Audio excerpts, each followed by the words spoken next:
إن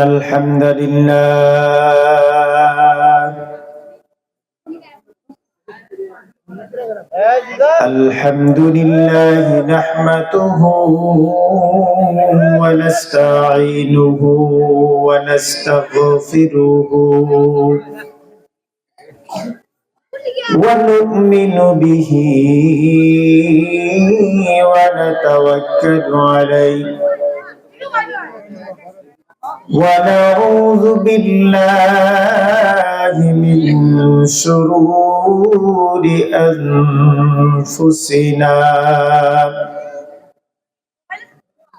ومن سيئات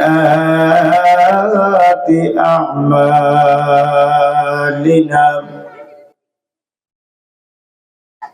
من يهده الله فلا مضل له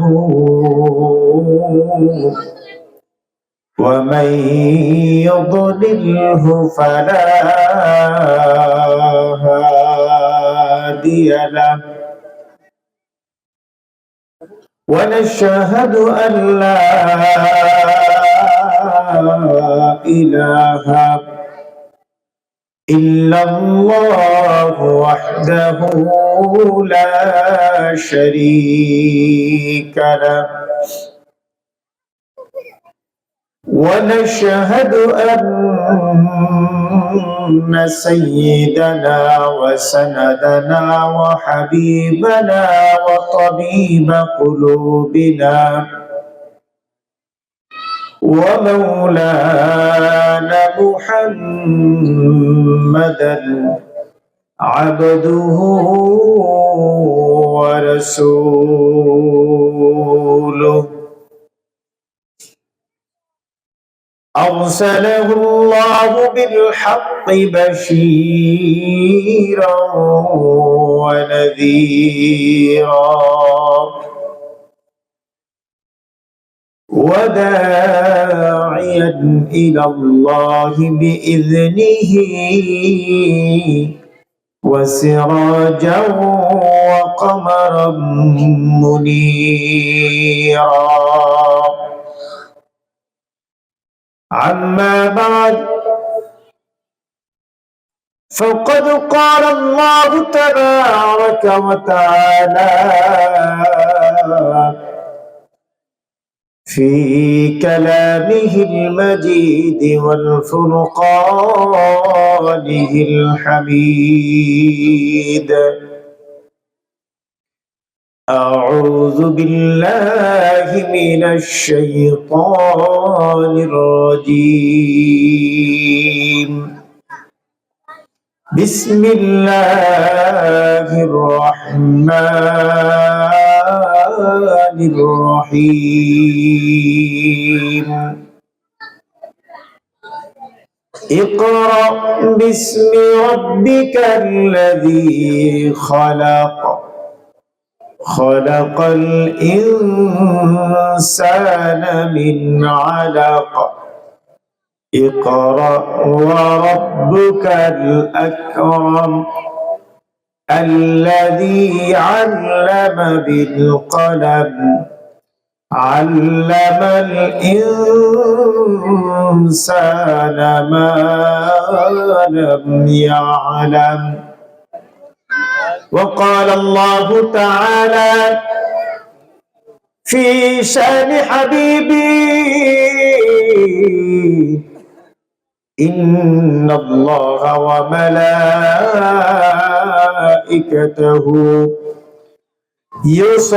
يصلون على النبي يا أيها الذين آمنوا صلوا عليه وسلموا تسليما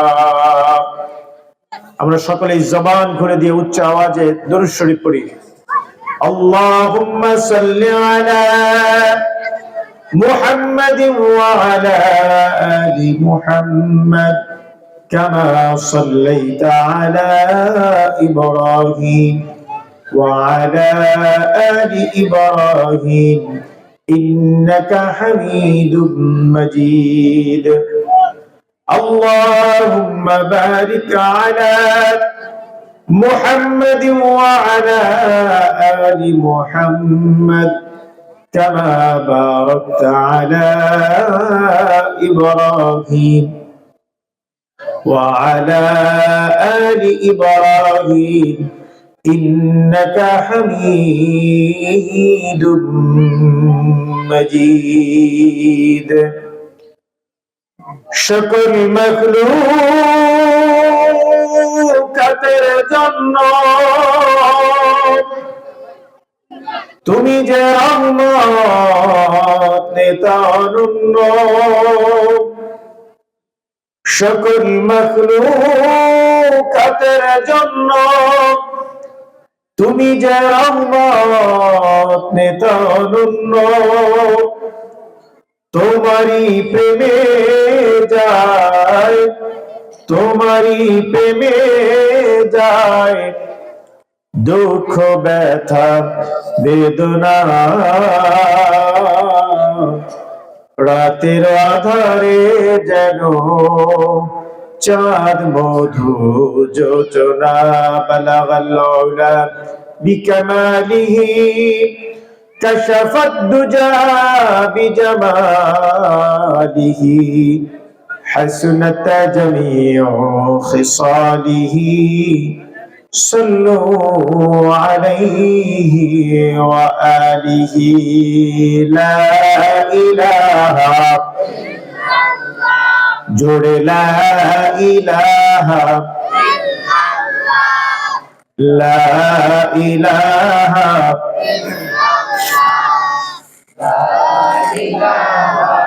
ইল্লাল্লাহ, লা ইলাহা লা ইলাহা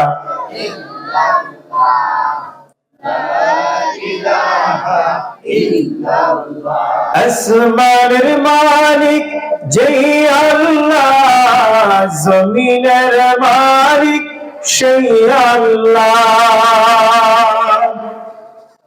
আসমানের মালিক যেই আল্লাহ, জমিনের মালিক সেই আল্লাহ। লা ইলাহা ইল্লাল্লাহ, জোরে জোরে লা ইলাহা ইল্লাল্লাহ, লা ইলাহা ইল্লাল্লাহ, লা ইলাহা ইল্লাল্লাহ মুহাম্মাদুর রাসূলুল্লাহ সাল্লাল্লাহু আলাইহি ওয়াসাল্লাম। গোপীনাথপুর রামপুর নুরানী হাফিজিয়া মাদ্রাসা কর্তৃক আয়োজিত আজকের এই 10ম বার্ষিক ইসলামী মহাসম্মেলনের প্রধান আকর্ষণ, প্রধান বক্তা হযরত মাওলানা আব্দুল্লাহ আল নুমানী সাহেব। দ্বিতীয় মেহমান আমাদের অত্যন্ত শ্রদ্ধাভাজন হযরত মাওলানা মুফতি সাকাওয়াত হোসেন ভুয়াপুরী সাহেব সহ দেগার উলামায়ে কেরাম। আমার সামনে উপবিষ্ট মুরব্বিয়ানে আযম, যুবক ভাইরা, সমসাময়িক যুবক ভাইরা, পর্দার অন্তর আড়ালে মা ফাতেমা, মা খাদিজার উত্তরসূরি, দোয়ার খনি মা ও বোনেরা, সকলকে আমার আন্তরিক সালাম। আসসালামু আলাইকুম ওয়া রাহমাতুল্লাহি ওয়া বারাকাতুহু। সালামের জবাবটা আরেকটু জোরে হওয়া দরকার ছিল, কথা ঠিক কিনা? আমি আবারও সালাম দেব, আপনারা কণ্ঠটাকে ছেড়ে দিয়ে উচ্চ আওয়াজে সালামের জবাব দেওয়ার চেষ্টা করবেন। আসসালামু আলাইকুম ওয়া রাহমাতুল্লাহি ওয়া বারাকাতুহু। আলহামদুলিল্লাহ, মহান আল্লাহ রাব্বুল আলামিনের দরবারে লাখ কোটি শুকর যে আল্লাহ রাব্বুল আলামিন আমাকে, আপনাকে, আমাদেরকে এত সুন্দর একটা পরিবেশে, কোরআন হাদিসের মাহফিলে, জান্নাতের বাগানের ভিতরে আমাকে আপনাকে আসার এবং বসার জন্য তৌফিক দিয়েছেন। এজন্য আমরা সকলে মহান রব্বুল আলামিনের দরবারে শুকরিয়া আদায় করি, সকলে উচ্চ আওয়াজে পড়ি আলহামদুলিল্লাহ। লক্ষ কোটি দরুদ সালাম মানবতার মুক্তির দিশারি সাইয়্যিদুল কাওনাইন সরকারে দো আলম আখিরি নবী রাসূল আরবি মুহাম্মদুর রাসূলুল্লাহ সাল্লাল্লাহু আলাইহি ওয়াসাল্লামের প্রতি সকলেই পড়ি সাল্লাল্লাহু আলাইহি ওয়াসাল্লাম। সম্মানিত হাজিরিন, আমাদের প্রধান বক্তা, দ্বিতীয় বক্তা ওনারা অত্যন্ত গুরুত্বপূর্ণ আলোচনা রাখবেন। তার আগে আমি আপনাদের সামনে পবিত্র কোরআন থেকে 5টি আয়াত তেলাওয়াত করেছি, যে আয়াতগুলা আল্লাহ রাব্বুল আলামিন সর্বপ্রথম এই কোরআনকে নাজিল করার সময় যে 5টি আয়াত নাজিল করেছিলেন, ওই 5টি সূরা আলাক থেকে প্রথম 5টি আয়াত তেলাওয়াত করেছি। এই কোরআন সম্পর্কে আমরা কিছু আলোচনা, সংক্ষেপে কিছু আলোচনা করার চেষ্টা করব ইনশাআল্লাহ। আজকের এই মাহফিল, বলেন তো এই মাহফিলটা কিসের উদ্যোগে, মাদ্রাসা না মসজিদ? আরেকটু জোরে বলেন। মাদ্রাসায় কি পড়ানো হয়? বই পুস্তক পড়ানো হয় নাকি আল্লাহর কোরআন পড়ানো হয়? এক বেলা পড়ে না সারা সব সময় পড়ে? আরেকটু জোরে বলেন না, এক বেলা পড়ে না সব সময় পড়ে? 24 ঘন্টায় কোরআন তেলাওয়াত হয়, কথা বলেন ঠিক কিনা? যেহেতু আজকের মাহফিলে কোরআনের মাহফিল, মাদ্রাসাও কোরআনের মাদ্রাসা, সুতরাং আলোচনা হওয়া দরকার কোরআন কেন্দ্রিক, কথা বলেন ঠিক কিনা? আসুন এই কোরআন সম্পর্কে আমরা কিছু জানি, এরপরে আমরা আমাদের আলোচনায় যাওয়ার চেষ্টা করবো ইনশাআল্লাহ। এই যে আমার হাতে যে কিতাব আপনারা দেখতে পাচ্ছেন, এটার নাম কি? আর একটু জোরে বলেন। আল কোরআন। এটা চিনে না এমন কেউ আছে? কথা বলেন, এমন কেউ আছে? এটা নাবালক শিশু, ছোট্ট মানুষ, তাকে বললেও বলে যে এটা কোরআন, কথা বলেন ঠিক কিনা? এখন কথা হলো, এই কিতাবটার নাম, পৃথিবীতে অনেক বই আছে, অনেক কিতাব আছে, এই কিতাবটার নাম কেন কোরআন হলো? আমরা কেউ জানি? কথা বলেন, আমরা কেউ জানি? এই কোরআন নামটা দুনিয়ার কোন মানুষ রাখছে এটা জানি? এই নামটা রাখলো কে? আর একটু জোরে বলেন, রাখছে কে? বিশ্বাস হয় আপনাদের? এই কোরআনটাকে, এই আল্লাহ তাআলা এই কোরআনটা এমন একটা কিতাব আমাদেরকে দান করছেন, এই কোরআনকে আপনার মনের যত প্রশ্ন আছে আপনি কোরআনকে করেন, কোরআন একটা একটা করে আয়াত পড়ে পড়ে আপনাকে প্রশ্নের জবাব দিয়ে দিবে। বলেন সুবহানাল্লাহ। মুসলমান ভাইরা আমার, আপনি যদি এই কোরআনকে প্রশ্ন করেন, এটা মনে করেন এর নাম আপনি কোরআন জানেন না, শুধুমাত্র কিতাবটা হাতে নিয়ে আপনি কিতাবকে যদি প্রশ্ন করেন, দুনিয়াতে অনেক বই দেখেছি, দুনিয়াতে অনেক বই পুস্তক দেখেছি, অনেক কিতাব দেখেছি, এ কিতাব তোমার নাম কি? আমি তোমার নামটা জানতে চাই। এমন একটা কিতাব আমার আল্লাহ রাব্বুল আলামিন আমাদের নবীর উপরে নাজিল করেছেন, আমাদেরকে দিয়েছেন, দান করেছেন। এ মুসলমান, এই কোরআন আমাদেরকে সাক্ষী দেয়, কোরআন আমাদেরকে জানায়া দেয়, ইন্নাহু লাকুরআনুন কারীম, আমি হলাম কোরআনুল কারীম, এতে কোনো সন্দেহ নাই। বলেন সুবহানাল্লাহ। তাহলে কোরআন বলল, এটার নাম কি? এই কিতাবের নাম কি? কোরআন নিজেই বলতেছে আমার নাম হলো কোরআনুল কারীম। কেন কোরআন হলো জানে? কোরআন শব্দটা কর্নুন মাদ্দা থেকে আসছে, আর কর্নুন শব্দের অর্থ হলো অধিক পাঠকৃত। পৃথিবীতে যত কিতাব আছে, যে কিতাবটা বেশি পাঠ করা হয় তার ক্ষেত্রে ব্যবহার করা হয় কর্নুন। সেই কর্নুন থেকে আসছে আল কোরআন। আল্লাহ তাআলা জানেন পৃথিবীতে, আসমানের নিচে, জমিনের উপরে কোরআন শরীফের মতো এত তেলাওয়াত করার মতো কোন কিতাব, কোন পুস্তক দুনিয়ার জমিনে আর একটাও থাকবে না। বলেন সুবহানাল্লাহ। এই জন্য আল্লাহ রাব্বুল আলামিন এই কোরআনটাকে কিতাবের নাম দিয়ে দিয়েছেন কোরআন। কি নাম দিয়েছেন? কোরআন। শব্দের অর্থই হলো যেটা বেশি পাঠ করা হয়। এখন কথা বলে এই কোরআনটা কম পাঠ হয় না বেশি পাঠ হয়? আরেকটু জোরে বলেন। কম হয় না বেশি হয়? আপনারা কম করেন না বেশি করেন? হ্যাঁ, আওয়াজ মনে হয় কমে গেল। কি কর, আওয়াজ কমে গেছে নাকি? আওয়াজ কমে গেছে না? কোরআন শব্দের অর্থ হলো বেশি পাঠ করা। এখন সারা পৃথিবীতে এই কোরআনের পাঠ আছে না নাই? পড়ে কি পড়ে না? কম পড়ে না বেশি পড়ে? খালি আমরাই একটু কম পড়ি, কথা ঠিক কিনা? একটু জোরে বলেন না। আরে যেটা করি না এটা বুক খোলায় বলতে তো সমস্যা নাই, কথা ঠিক কিনা বলেন? আমরা একটু কম পড়ি। কিন্তু দেখে আমাদের এই গ্রামে একটা মাদ্রাসা আছে না নাই? এখানে 24 ঘন্টা কি তেলাওয়াত হয়? কোরআন তেলাওয়াত হয়। ভুয়াপুর থানায় আরো মাদ্রাসা আছে না নাই? 24 ঘন্টা কোরআনের তেলাওয়াত হয়। পুরা টাঙ্গাইল জেলায় মাদ্রাসা আরো আছে না নাই? প্রত্যেকটা মাদ্রাসায় কোরআন তেলাওয়াত হয়।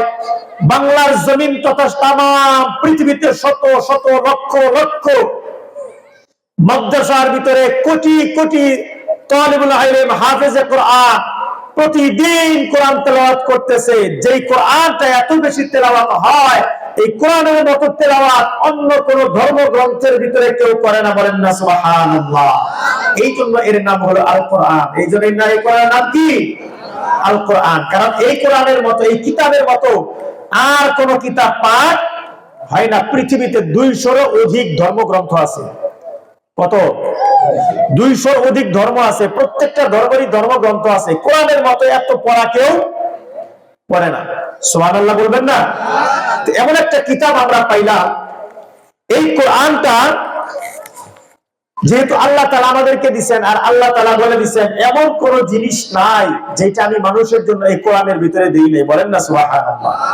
তাহলে আমাদের জন্ম থেকে মৃত্যু পর্যন্ত, ব্যক্তিগত জীবন থেকে রাষ্ট্রীয় জীবন পর্যন্ত, আন্তর্জাতিক জীবন পর্যন্ত প্রত্যেকটা সেক্টরের জিনিস আল্লাহ তাআলা এই কোরআনে তুলে দিয়েছেন, বলেন সুবহানাল্লাহ। যারা বলে কোরআনে রাজনীতি নাই, বলে কি বলে না? আরে গলার আওয়াজ নাই আপনাদের? ভয় পেতেছেন নাকি? কথা হবে কার? কথা বলে না। কথা হবে কার? যারা বলে কোরআনে রাজনীতি নাই, আমি তাদেরকে বলি এরা কোরআন সূরা ফাতিহা থেকে নাস পর্যন্ত পড়ে নাই, এই জন্য বলে কোরআনে রাজনীতি নাই। যারা বলে কোরআনে পরিবার নীতি নাই, তারা কোরআন পড়ে দেখে নাই। যারা বলে কোরআনের ভিতরে সমাজ নীতি নাই, তারা পড়ে দেখে নাই। যারা বলে কোরআনের ভিতরে অর্থনীতি নাই, ইসলামী জীবন ব্যবস্থা নাই, আমি বলবো তারা এখনো মূর্খতার যুগে আছে, তারা এখনো অজ্ঞ, তাদের এখনো কোরআনের কোনো জ্ঞান তাদের ভিতরে।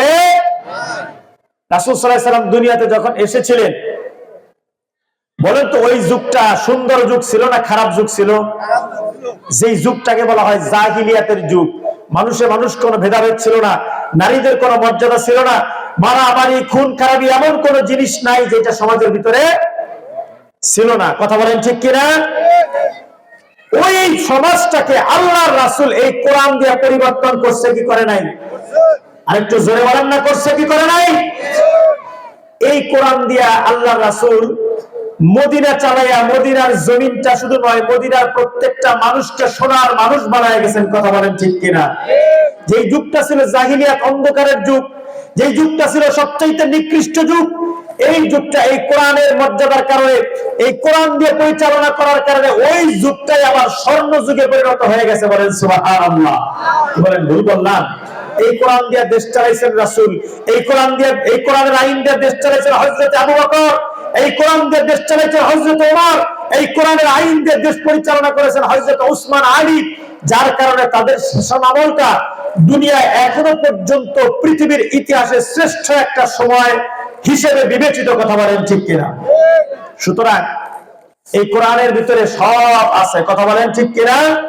মুসলমান ভাইরা আমার, এই জন্য বাংলার জমিনটাকে সুন্দর করতে হলে, সুশোভিত করতে হলে, সোনার মানুষ যদি বাংলাদেশকে আমরা যেমন সোনার বাংলা বলি, অনুরূপ ভাবে প্রত্যেকটা মানুষকে সোনার মানুষ বানাতে হলে, আমাদের সমাজটা সুন্দর সমাজ বানাতে হলে, পরিবারটা সোনার সমাজ, পরিবারটা সোনার পরিবার বানাইতে হলে, রাষ্ট্রটা সোনার পরিবার, রাষ্ট্রটা সোনার রাষ্ট্র বানাইতে চাইলে এই কোরআনের শাসনের কোনো বিকল্প, কথা বলে না, বিকল্প এখন বলবেন হুজুর তাইলে কি খালি হুজুরদের কথা না, আমি মাহফিলে গিয়ে একটা কথা বলে থাকি, এই কোরআনটা এমন একটা কিতাব মুসলমান সবাই পড়তে পারে, কথা বলেন ঠিক কিনা?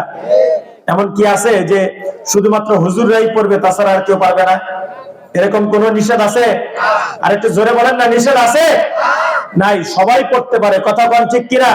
হিন্দুদের ধর্মগ্রন্থ খোঁজ নিয়ে দেখেন, তাদের যে পুরোহিত আছে ওরা ছাড়া সাধারণ কোন মানুষ অরিজিনাল ত্রিপিটক ওরা পায় না, ওরা অরিজিনাল ত্রিপিটক পায় না, ওরা পড়তে পারে না। ওদের পায় হলে চটি, সামান্য কয়েকটা অক্ষর পাওয়া যায়, এগুলো ওরা পড়ে, তাছাড়া অরিজিনাল যে কিতাব হবে এই বইটা ওরা পায় না। এটা শুধুমাত্র ওদের যে ধর্মের যারা যাজক থাকে তারাই পায়। আর এই কিতাব এমন একটা কিতাব যেটা আমাদের মুসলমানদের প্রত্যেকটা ঘরে একটা না কয়েকটা করে আছে, কথা বলেন ঠিক কিনা? কি বলেন, অরিজিনাল কিতাব আছে না নাই? সবাই পড়তে পারে। আমি বলতে চাই, বাংলার জমিনটা সুন্দর করতে হলে এই কোরআনের শাসনের বিকল্প নাই। এখন কথা হলো শুধু হুজুররাই এর শাসন ব্যবস্থা চালু করতে পারে এমন কোন শর্ত নাই। এই শাসনটা আমি আপনি পড়ে শুনে বুঝে যদি পরিচালনা করতে পারি, বাংলার জমিনে যে কেউ এর শাসন বাস্তবায়ন করতে পারবে কি পারবে না? আরেকটু জোরে বলেন, পারবে কি পারবে না? মুসলমান হতে গেলে এই কোরআনের কোনো বিকল্প নাই। সম্মানিত হাজিরিন, আমি ওইদিকে যাব না। সুতরাং আমি বিশেষ করে আগামীতে যে দলই সংসদে যাক না কেন, আমি বুঝি না জামাত ইসলাম, আমি বুঝি না বিএনপি, আমি বুঝি না অন্য কোন দল, আমি শুধু একটা জিনিস চাই, যারাই যাক তারাই যেন কোরআনের আইন দিয়ে আমাদের এই সোনার সমাজটাকে পরিচালনা করতে। কথা বলেন ঠিক কিনা? কি বলেন, কথা ঠিক কিনা? বিএনপি যাক, জামাত ইসলাম যাক, চরমনাই যাক, জাতীয় পার্টি যাক, অথবা আবার আওয়ামী লীগ যাক, যদি কোরআন দিয়ে দেশ পরিচালনা হয়, এই বাংলার জমিনের মতো আর কোন সুন্দর পৃথিবীর মধ্যে আর কোন দেশ এইরকম সুন্দর হতে পারবে না। কথা বলেন ঠিক কিনা? আল্লাহ তাআলা যারা আমাদের নেতৃস্থানীয় থাকবেন, যারা সংসদ পর্যন্ত যাবেন, প্রত্যেককে আল্লাহ তাআলা যেন এই কোরআনের আইন বাস্তবায়ন করার তৌফিক দান করেন। সকলে বলি আল্লাহুম্মা আমিন। সম্মানিত উপস্থিতি, আসেন, এই কোরআন আমাদেরকে দিলেন আল্লাহ তাআলা, এই কোরআনটাকে আমাদের জীবনের সাথে রাঙানোর দরকার আছে না নাই? কোরআন অনুযায়ী জীবন পরিচালনার দরকার আছে না নাই? মুসলমান কেমন ভাবে জীবনটাকে পরিচালনা করতে হবে, ছোট্ট একটা ঘটনা বলে আমি আমার আলোচনা শেষ করব ইনশাআল্লাহ। মুসলমান ভাইরা আমার, আল্লাহ রাসূল সাল্লাল্লাহু আলাইহি ওয়াসাল্লামের উপরে কিতাব নাজিল হয়েছিল। এই কিতাবটা আমাদের জন্য এতটাই দামি, এত গুরুত্বপূর্ণ, প্রত্যেকটা মানুষ যদি এই কিতাবের পরিপূর্ণ আমল করতে পারে, কিতাবটাকে নিজের জীবনের সাথে ধারণ করতে পারে, মনে রাখবেন কিয়ামতের ময়দানে ওই ব্যক্তি শুধু দুনিয়ার জমিন নয়, কিয়ামতের ময়দানে আল্লাহ তাআলা তাকে সম্মানিত করে জান্নাতুল ফেরদৌসে পৌঁছায়া দিবে। বলেন সুবহানাল্লাহ। কোরআনের সাথে কেমন সম্পর্ক থাকা লাগবে? আল্লাহ এক বান্দা ছিল, তার নাম ছিল আব্দুল্লাহ ইবনে মুবারক। তার নাম কি? আমার কথা বুঝতেছেন আপনারা? জবাব দিতে হবে। আল্লাহর এক বান্দা ছিল, তার নাম ছিল আব্দুল্লাহ ইবনে মুবারক। নাম কি? আব্দুল্লাহ ইবনে মুবারক রাহমাতুল্লাহি আলাইহি। তিনি অত্যন্ত ধার্মিক একজন মানুষ ছিলেন। আব্দুল্লাহ ইবনে মুবারক রাহমাতুল্লাহি আলাইহি তিনি বলেন, তার বইয়ের ভিতরে তিনি লিখেছেন, তার জীবনের ভিতরে তিনি বর্ণনা করেছেন, আব্দুল্লাহ ইবনে মুবারক রাহমাতুল্লাহি আলাইহি বলেন, আমার কাজ ছিল হাজীদেরকে ধরে ধরে আমি হাজীদেরকে সাথে নিয়ে আমি মক্কার জমিনে গিয়ে হজ করাইতাম, হাজীদের খেদমত করতাম, হাজীদের সেবা যত্ন করতাম। এইটা ছিল আমার কাজ। আমি একবার হজের কাজ সম্পাদন করে আমি যখন হজের কাজ শেষ করেছি, হজ করা শেষ, এখন সবাই যার যার বাড়ির দিকে চলে যাবে, এমত অবস্থায় ইবনুল মুবারক বলেন, আমার সাথে একজন আজব এক মহিলার সাথে সাক্ষাৎ হয়েছে। কেমন মহিলা? আজব এক মহিলা। কেমন মহিলা? আব্দুল্লাহ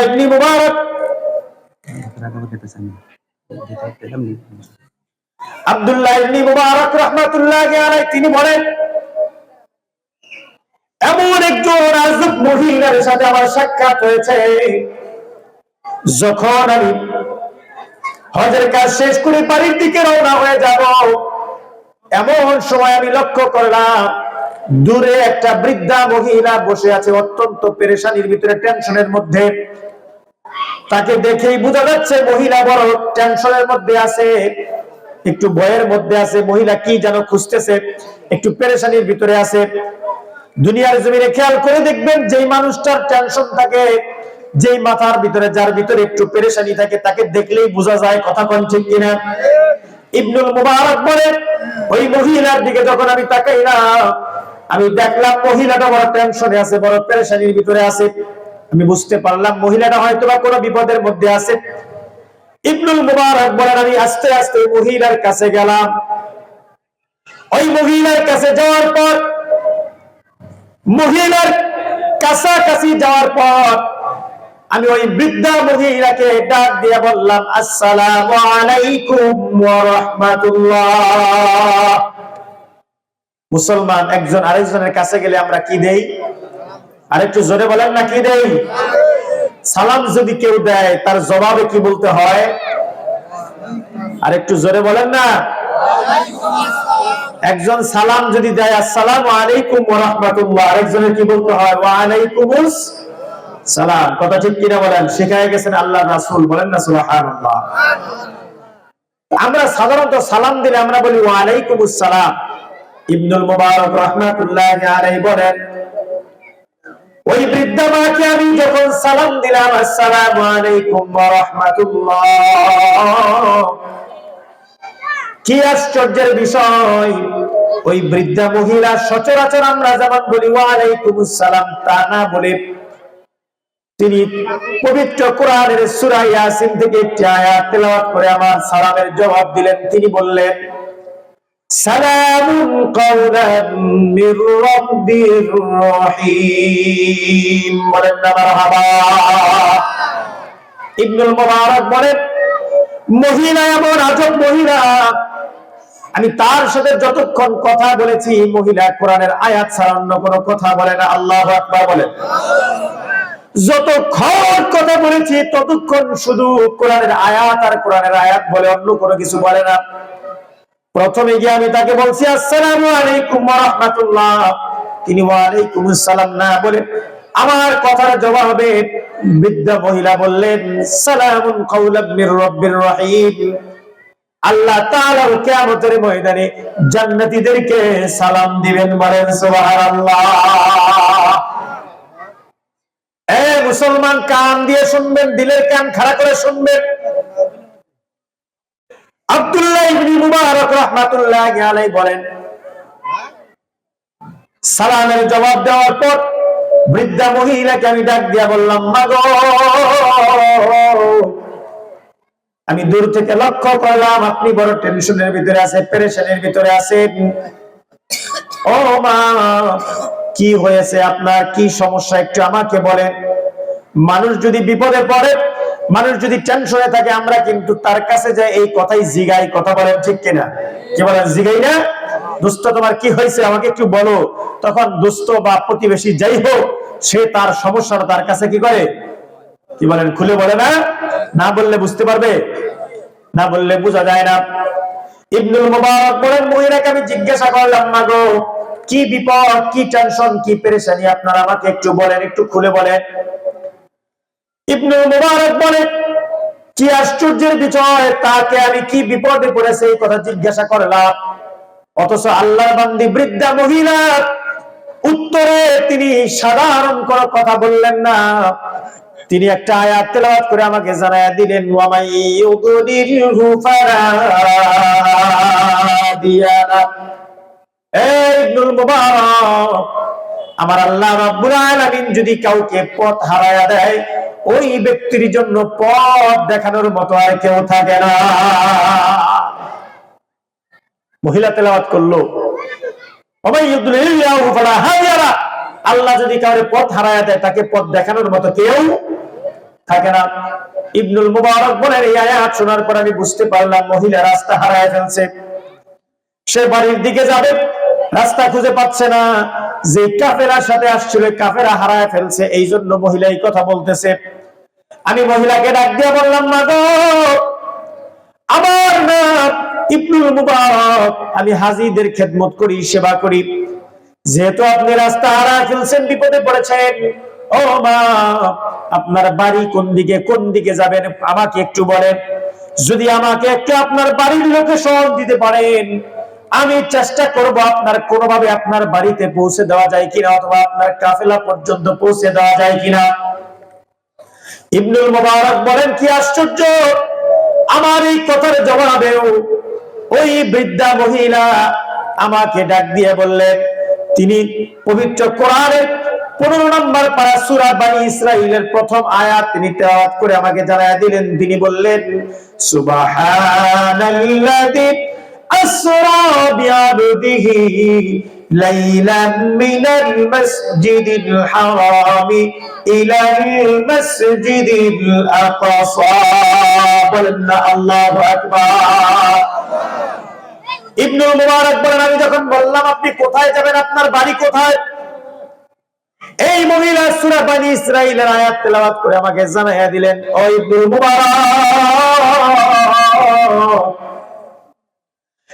মুবারক রে, আল্লাহ তাআলা আমাদের নবীকে বাইতুল্লাহ শরীফ থেকে, কাবা ঘর থেকে বাইতুল মুকদ্দাস পর্যন্ত ভ্রমণ করাইছিলেন। সুতরাং ইবনুল মুবারক, আমি আজকে মহিলা এই বাইতুল্লাহ শরীফ থেকে, আল্লাহর ঘর থেকে আমি বাইতুল মুকদ্দাসের দিকে যাব, ওই জায়গায় আমার বাড়ি। বলেন না মারহাবা।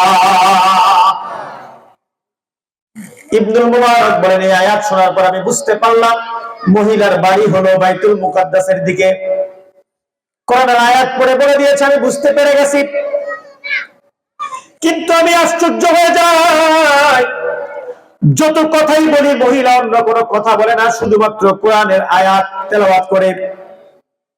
ইবনুল বলেন, এরপর আমি মহিলাকে বললাম, মা গো, আমি আপনার বাড়ির দিকে আপনাকে নিয়ে যাব, আপনার কাফেলা পর্যন্ত পৌঁছায় দিব। ও মা, আমি ইবনুল মুবারক হাজীদের খেদমত করি, আমার সাথে যাইতে যদি আপনার আপত্তি না থাকে আমি আপনাকে আগায়া দিতে চাই, আপনি কি বলেন? এইবার বৃদ্ধা মহিলা ডাক দিয়া বলে, ইবনুল মুবারক, এই ইবনুল মুবারক, ডাক দিয়া কোরআনের একটা আয়াত তেলাওয়াত করে ইবনুল মুবারককে অনুমতি দেয়া দেয়। মহিলা বলেন, ফামান ইয়ামাল মিসকালা যাররাতিন খায়রান ইয়ারা। বলেন না আল্লাহু আকবার। ইবনুল মুবারক বলেন, তিনি তেলাওয়াত করেন সূরা জিলজাল থেকে একটা আয়াত তেলাওয়াত করলেন, ফামান ইয়ামাল মিসকালা যাররাতিন খায়রান ইয়ারা।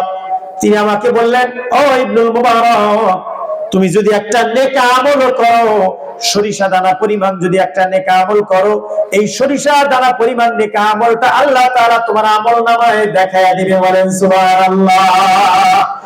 ইবনুল মুবারক বলেন, এই আয়াত পড়ার পর আমি বুঝতে পারলাম মহিলা আমার সাথে যাইতে রাজি আছে। আমি আমার উটটাকে বসাইলাম, মহিলা আমার উটের উপরে বসলেন।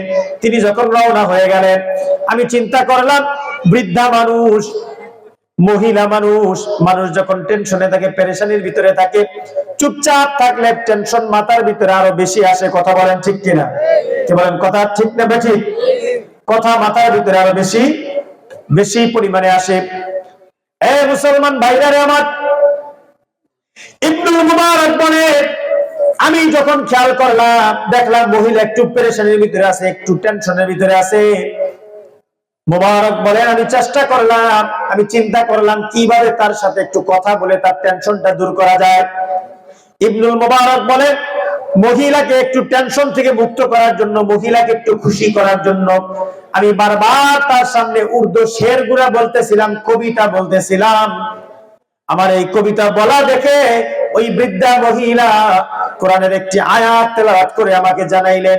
তিনি বললেন, ইবনুল মুবারক, وَإِذَا قُرِئَ الْقُرْآنُ فَاسْتَمِعُوا لَهُ وَأَنصِتُوا لَعَلَّكُمْ تُرْحَمُونَ। চিল্লায়ে বলেন না আল্লাহু আকবার। ইবনুল মুবারক বলেন, আমি যখন কবিতা বলতেছিলাম, যুবকটা নিয়ে আসো, ওনারে বসাই দিয়ে তারপরে দেই। আচ্ছা, দিতেছি, আমি শেষ করে দিচ্ছি। ইবনুল মুবারক বলেন, আমি যখন মহিলাকে উর্দু শের বলতেছিলাম, কবিতা বলতেছিলাম, এমন সময় ওই বৃদ্ধা মহিলা কোরআনের আয়াত তেলাওয়াত করে আমাকে জানায়া দিলেন, ওয়া ইদা কুরিআল কুরআন ফাসতামিউ লাহু ওয়া আনসিতু লাআল্লাকুম তুরহামুন। মহিলা বলে দিলেন, ইবনুল মুবারক, তোমার যদি জবান দিয়ে কোনো কিছু বলতে ইচ্ছা হয়, অনর্থক কোনো কথা না বলে পবিত্র কোরআন থেকে তেলাওয়াত শুরু করে দাও। এইটা আমি সবচাইতে বেশি পছন্দ করি, কারণ আল্লাহ তাআলা আমাদেরকে কোরআনের সহজ জায়গা থেকে তেলাওয়াত করতে বলেছেন। বলেন সুবহানাল্লাহ। ইবনুল মুবারক বলেন, আমি মহিলার এই আয়াত শোনার পর আমি আর কোন শের বলি নাই, কোন কবিতা বলি নাই, আমি কোরআনের তেলাওয়াত শুরু করলাম। মহিলা শুনতে লাগলো। কিছুদিন যাওয়ার পর, কিছুক্ষণ যখন যাইলাম, কিছু দূর যাওয়ার পর তাকায় দেখলাম মহিলা শুধু বারবার একটা কাফেলার দিকে তাকায়, কি যেন বলতে চায়, বারবার শুধু কাফেলার দিকে তাকায়। এমন সময় আমি তাকায় দেখলাম মহিলা যখন বারবার তাকায়, আমি মহিলাকে জিজ্ঞাসা করলাম, মা, কি ব্যাপার, আপনি বারবার ওই কাফেলার দিকে কেন তাকান, কি হয়েছে আমাকে একটু বলেন। এইবারও মহিলা, ওই বৃদ্ধা মহিলা ইবনুল মুবারককে আমরা সচরাচর যেমন ভাবে কথা বলি অমন ভাবে না বলে ওই বৃদ্ধা মহিলা জবাব দেয়। তিনি বলেন, ওই বৃদ্ধা ইবনুল মুবারক রাহমাতুল্লাহি আলাইহি বলেন, ওই বৃদ্ধা মহিলা এর প্রতি উত্তরে তিনি আমাকে একটা কোরআনের আয়াত তেলাওয়াত করে জানায় দিলেন, ইন্নামা আমওয়ালুকুম ওয়া আওলাদুকুম ফিতনা। হে ইবনুল মুবারক, নিশ্চয়ই দুনিয়ার জমিনের মধ্যে ধন সম্পদ এবং সন্তান আদি হলো ফিতনা। ইবনুল মুবারক বলেন, এই আয়াত যখন মহিলা তেলাওয়াত করলো আমি বুঝতে পারলাম, মানুষ, আমি বুঝতে পারলাম ওই কাফেলার মধ্যে তার ধন সম্পদ এবং তার সন্তানেরা আছে, এইটাই তিনি বুঝাইতে চাইলেন। এইবার আমি বৃদ্ধা মহিলাকে ডাক দিয়ে বললাম, মা গো, বুঝতে পারলাম ওই কাফেলার ভিতরে আপনার সন্তানেরা আছেন। মা, আপনি একটু আপনার সন্তানদের নামগুলো আমাকে বলেন। আপনার সন্তান কয়জন আমাকে যদি একটু বলতেন, তাদের নামগুলা কি আপনি যদি আমাকে বলে দিতেন, তাদের নামগুলা ধরে আমি ডাক দিতে পারতাম। নাম না জানলে মানুষকে তো ডাকা যায় না, কথা বলেন ঠিক কিনা? কি বলেন, ডাকা যায়? আপনার এতগুলা মানুষ যদি না জানি, তাহলে কিন্তু আমি একজন ডাকতে পারবো না, তাহলে বলতে হবে, এই ভাই শুনেন, কথা কোন ঠিক কিনা? কথা ঠিক কিনা? আর যদি নাম জানি, তাহলে যার নাম বলবো সেই দাঁড়ায় যাবে, কথা কেউ ঠিক কিনা? ইবনুল মুবারক মহিলাকে বলছে, মা, আপনার সন্তানদের নাম আমাকে একটু বলেন। নামটা বললে তো মহিলারা এগিয়ে বসবেন। জি জি, মা বোনেরা পর্যাপ্ত, মা মায়েরা প্যান্ডেল ভরে গেছেন। আমি আপনাদেরকে অনুরোধ করব, আপনারা সবাই একটু আগায় আগায় বসেন। কোরআনের মাহফিল, আল্লাহ রাসূল বলেছেন 3 জায়গায় কখনো ফাঁকা রাখতে নাই। কয় জায়গা? 3 জায়গায়। এই 3 জায়গার ভিতরে অন্যতম একটা জায়গা হলো কোরআনের মাজলিস, যে জায়গায় কোরআনের দার্স দেওয়া হয়, শিক্ষা দেওয়া হয়। কারণ ফাঁকা জায়গা রাখলে ওই জায়গায় ইবলিস বসবে আর ওয়াসওয়াসা দিতে থাকবে। এই জন্য আমরা সবাই চেপে চেপে বসবো ইনশাআল্লাহ। মায়েরা একটু চেপে চেপে বসেন। সম্মানিত উপস্থিতি, আমাদের মেহমান চলে আসছেন, উনি আপনাদের সামনে কথা বলবে। আমি আমার আলোচনা শেষ দিকে টানছি ইনশাআল্লাহ, আর 2 মিনিট সময় নিচ্ছি। ইবনুল মুবারক রাহমাতুল্লাহি আলাইহি তিনি বলেন, আমি বললাম, মা, আমাকে একটু আপনি কি করেন, আপনার সন্তানদের নামগুলো বলেন। আপনাদের সন্তানদের নাম জানলে আমার কি হবে, তাদের নাম ধরে ডাকতে সুবিধা হবে। আশ্চর্যের বিষয় হলো, ইবনুল মুবারক রাহমাতুল্লাহি আলাইহি বলেন, মহিলাকে তার সন্তানদের নাম বলার জন্য আমি যখন বারবার জিজ্ঞাসা করলাম, মহিলা এবার হঠাৎ করে কোরআনের আয়াত তেলাওয়াত করে আমাকে তার সন্তানদের নাম জানাইয়া দিলেন। তিনি বললেন, ওয়াত্তাখাযাল্লাহু ইব্রাহিমা খলিলা ওয়া কাল্লামাল্লাহু মূসা তাকলীমা ইয়া ইয়াহইয়া খুযিল কিতাবা বিকুওয়া। বলেন না মারহাবা। ইবনুল মুবারক বলেন, দুনিয়ার মানুষ, এমন একজন আজব মহিলা পাইলাম, তার সন্তানদের নাম বলার পর যখন বলা শুরু করলো, তখন কোরআনের আয়াত ছাড়া কিছু বলে নাই। মহিলা আমাকে জানায়া দিল, ইবনুল মুবারক, আমার প্রথম সন্তান, বড় সন্তানের নাম হলো ওয়াত্তাখাযাল্লাহু ইব্রাহিমা খলিলা।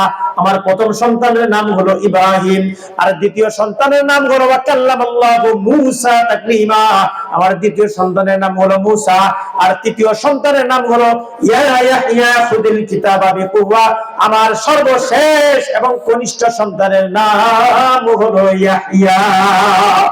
ইবনুল মুবারক রাহমাতুল্লাহি আলাইহি বলেন, আমি এইবার তার সন্তানদের নামগুলো ধরে ধরে ডাক দিলাম, এ ইব্রাহিম, এ মূসা, এ ইয়াহইয়া, তোদের মা আমার কাছে নিয়ে যা, তোদের মা রাস্তা হারিয়ে ফেলেছিল, আইরে তোদের মাকে নিয়ে যা। তার সন্তানেরা দৌড়ে আসলো, আমাকে জড়ায়া ধরে তারা কান্না শুরু করে দিল। তারা বলতে লাগলো, ও আব্দুল্লাহ ইবনে মুবারক, আপনি যদি আমাদের মাকে না নিয়ে আসতেন, আমরা মাকে হারায় ফেলতাম, আর বুঝি কোনোদিন মাকে পাইতাম না। বড় আশ্চর্যের বিষয়, আল্লাহ তাআলা আপনার মাধ্যমে আমাদের মাকে আমাদের মাঝে ফিরিয়ে দিয়েছেন। ইবনুল মুবারক বলেন, আমি তার সন্তানদেরকে ডাক দিয়া বললাম, ও ইব্রাহিম, হে মূসা, হে ইয়াহইয়া, আমার তোমাদের কাছে একটু প্রশ্ন আছে। আমার প্রশ্ন হলো, তোমার মায়ের সাথে যতক্ষণ থেকে দেখা হয়েছে এখন অদ্যাবধি সময় পর্যন্ত তোমার মাকে আমি যত প্রশ্ন করেছি, কোরআনের আয়াত ছাড়া অন্য কোনো কথা বলে নাই। এ ইব্রাহিম, আমাকে একটু বলো তো, তোমাদের মা এইভাবে কোরআনের আয়াত পড়তে পড়তে কতদিন যাবত তার জিহ্বাটাকে ভিজায় রেখেছে? ইবনুল মুবারক বলেন, আমি যখন তার সন্তানদের কাছে জিজ্ঞাসা করলাম, তার সন্তান ইব্রাহিম, মূসা, ইয়াহইয়া ডাক দিয়া বলে, ইবনুল মুবারক, আমরা আমাদের মার সম্পর্কে এইটুকু জানি, একদিন, 2 দিন, 3 দিন নয়, আমাদের মা আজ থেকে 40 বছর পর্যন্ত কোরআনের আয়াত ছাড়া অন্য কোনো কথা তার জবান দিয়ে বের করে না। কয় বছর? কথা কয় না, কয় বছর? 40 বছর। মুখ দিয়ে যা বলে, কি বলে? কোরআনের কথা বলে, কোরআনের আয়াত দিয়ে সে সবকিছু বুঝাইতে চায়। বছর কয়টা হয়েছে? আমগর বয়স হয়েছে কয় বছর? হ্যাঁ, কথা কয় না, বয়স হয়েছে কয় বছর? আমরা কোরআনের কথা কয়দিন কইলাম? হ্যাঁ, কোরআন হাদিসের কথা তো বলবো দূরের কথা, আল্লাহর নামে জিকির করারই টাইম নাই। কথা কোন ঠিক কিনা? কি বল, কথা ঠিক না? অথচ আজব মহিলা 40 বছর কোরআনের আয়াত ছাড়া অন্য কোনো কথা তিনি বলে না। সন্তানের নাম পর্যন্ত কোরআনের আয়াত দিয়ে বলে দিয়েছেন। এত মারাত্মক ভাবে তিনি কোরআনের আমল করেছেন, কোরআনের সাথে সম্পর্ক রেখেছেন। আর এদের ব্যাপারে আল্লাহ রাব্বুল আলামিন বলেন, এই সমস্ত বান্দা বান্দীগুলা যারা কোরআনের সাথে এইভাবে সম্পর্ক রাখবে, এদের মৃত্যু দেরি হবে, আমি আল্লাহ তাআলা তাদেরকে জান্নাত পর্যন্ত পৌঁছাতে দেরি করব না। বলেন সুবহানাল্লাহ। এই কোরআনের মাহফিলে আসছি, এই কোরআনের মাদ্রাসার মাহফিলে আমরা আসছি। কথা বলেন ঠিক কিনা? সম্মানিত উপস্থিতি, আমাদেরকে এই কোরআনকে জানতে হবে, কোরআনকে বুঝতে হবে। এই কোরআনটাকে এই মহিলার মতো আমাদের সাথেও কি করতে হবে ভাই? লাগাইতে হবে। কথা ঠিক কিনা বলেন? আমরা পারবো না ইনশাআল্লাহ? আমরা যারা পারবো কোরআনের তেলাওয়াত করার চেষ্টা করব, কোরআনের পক্ষে থাকার চেষ্টা করব, কোরআনের মতে থাকার চেষ্টা করব ইনশাআল্লাহ। আমি আগেই বলে দিয়েছি, এটার নাম কি? আরেকটু জোরে বলেন, এটার নাম কি? এটা আমাদের জীবন বিধান, মুসলমানদের জীবন বিধান। কথা বলেন ঠিক কিনা? জীবন বিধান বলা হয় তাকেই যেটা মানুষের জন্ম থেকে মৃত্যু পর্যন্ত প্রত্যেকটা জিনিসটার ভিতরে থাকে, এইটাই জীবন বিধান। কথা বলেন ঠিক কিনা? সুতরাং এই কোরআন দিয়ে যখন আপনার ব্যক্তি জীবন পরিচালনা করবে, এই কোরআন দিয়ে যখন সমাজ পরিচালনা করবে, এই কোরআন দিয়ে যখন আপনার পরিবার পরিচালনা করবে, এই এই কোরআন দিয়ে যখন আপনার রাষ্ট্র পরিচালনা করবে, এই কোরআন দিয়ে যখন আন্তর্জাতিক বিষয়াদি পরিচালনা করবে, সবকিছু সহজ করে দিবেন কে? আরেকটু জোরে বলেন না কে? সুতরাং আমরা মুসলমান হিসেবে দীপ্ত কণ্ঠে জানাইতে চাই, আমরা আমাদের যে সময় আমরা এসে গেছি, বাংলার জমিনটা যেন কোরআনের আইন দিয়ে পরিচালনা হয় ইনশাআল্লাহ।